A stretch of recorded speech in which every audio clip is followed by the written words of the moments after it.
De cette première partie de matinée, Sophie Guillaume, sage-femme à l'hôpital Necker, présidente du Collège national des sages-femmes, et Rada Hatem, gynécologue, obstétricienne, qui a fondé la Maison des femmes à Saint-Denis et qui y travaille, bien sûr.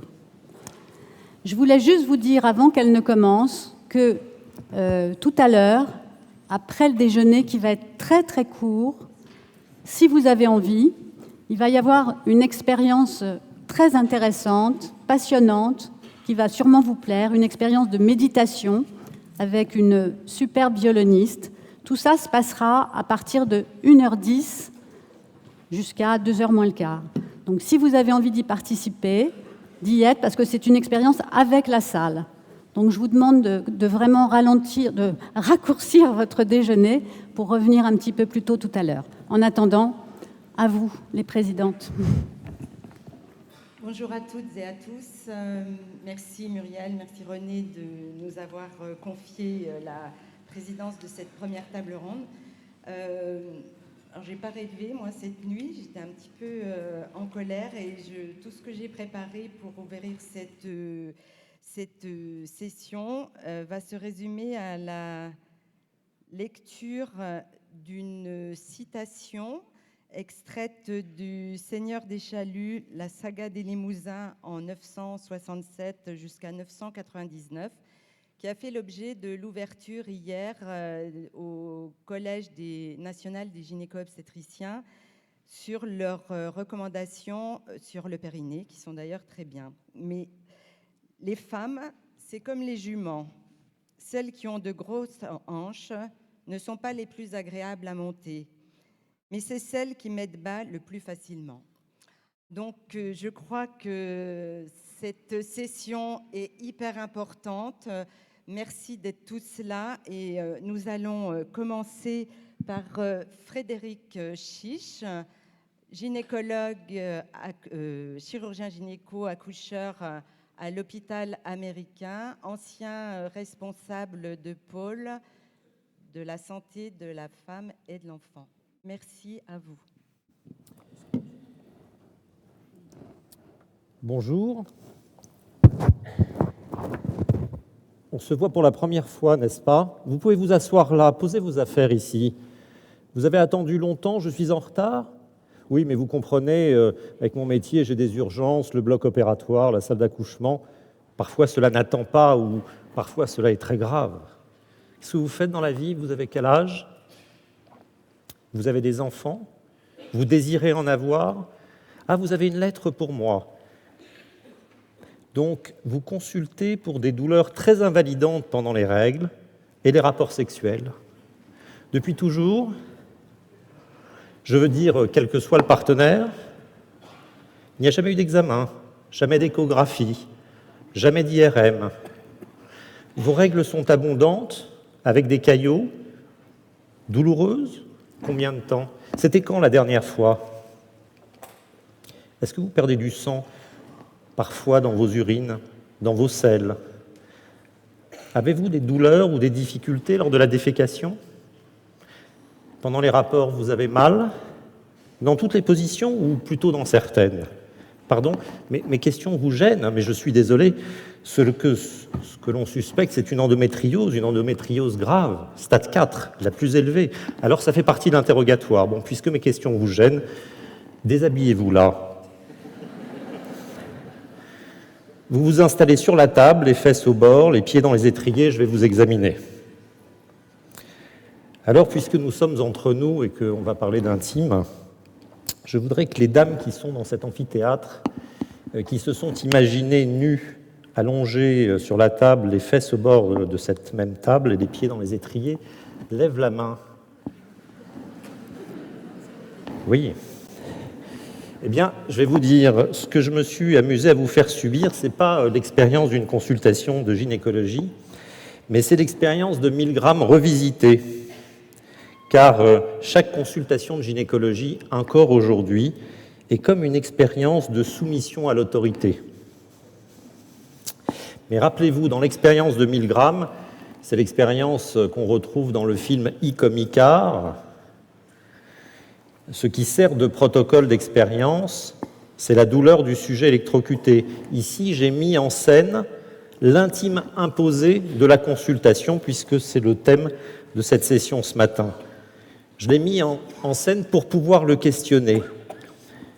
Ce qui est étonnant, c'est que vous vous êtes imaginé nu, les fesses au bord de la table, les pieds dans les étriers, sans jamais avoir consenti ni à être questionné sur votre vie personnelle, ni avoir consenti à vous dénuder, ni avoir consenti à être touché ou pénétré par les mains du médecin ou des instruments médicaux, un spéculum, une sonde d'échographie endovaginale. Et ce qui conduit à l'imaginer, ou à imaginer que cette expérience soit possible, et à le vivre dans la vraie vie, c'est qu'il y a d'un côté un médecin en position d'autorité, de sujet supposé savoir, et de l'autre côté, une patiente en situation de vulnérabilité. Vulnérabilité en rapport avec l'anxiété liée à la découverte d'une pathologie possible, qui est amplifiée en plus, cette vulnérabilité, par la nudité imposée. La première chose que je veux rappeler ici, c'est que la consultation médicale et la consultation de gynécologie n'est pas une relation symétrique, mais une relation sans cesse menacée par l'abus de faiblesse. L'abus de faiblesse qui est le fait de profiter de la vulnérabilité ou de l'ignorance d'une personne. Et je vous rappelle que l'abus de faiblesse est un délit. Et ce que cette expérience de Milgram vient mettre en lumière aussi, c'est que l'intime de la consultation est trop souvent un intime imposé, alors qu'il doit être un intime consenti. Alors questionnons maintenant cette idée du consentement, car il y a un impensé à propos du consentement de l'examen. L'impensé, c'est ce qui laisse entrevoir que le fait d'avoir pris rendez-vous, de se rendre à ce rendez-vous, d'attendre en salle d'attente, vaut consentement, qu'en réalité ce consentement serait implicite.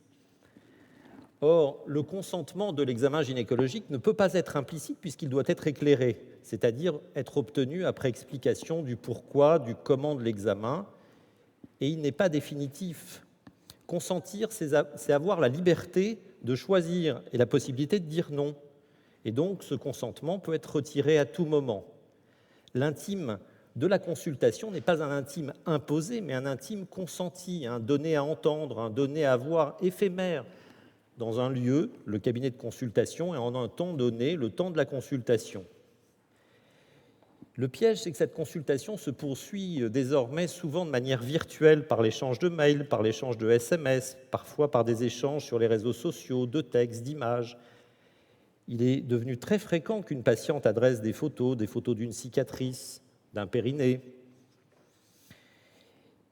Je veux rappeler ici que un examen réalisé sans consentement préalable peut conduire à un dépôt de plainte auprès d'une autorité ordinale, judiciaire, pour violence et abus, et peut aller jusqu'à la qualification pénale de viol. Et en cas de poursuite, tous les éléments du dossier, mais aussi les mails, les SMS, les photos échangées, seront autant de pièces à charge ou à décharge. Pour le praticien, la nécessité d'obtenir ce consentement est une obligation déontologique et médico-légale. Et on voit bien que pour les patientes, les notions de consentement et d'intime sont liées. Geneviève Fraisse, qu'on ne présente plus, qui est une philosophe, historienne et féministe et historienne de tous les mouvements féministes, a écrit à propos du consentement « J'ai longtemps pensé que l'acte de consentir relevait de l'intimité la plus grande, mélange de désir et de volonté, dont la vérité gisait dans un moi profond. » C'est le moment de questionner l'intime de la consultation. Car la consultation de gynécologie n'est pas une consultation comme les autres. C'est un des lieux où le féminin peut être incarné sans le risque d'être essentialisé. 50 fois dans une vie, parfois 100 fois.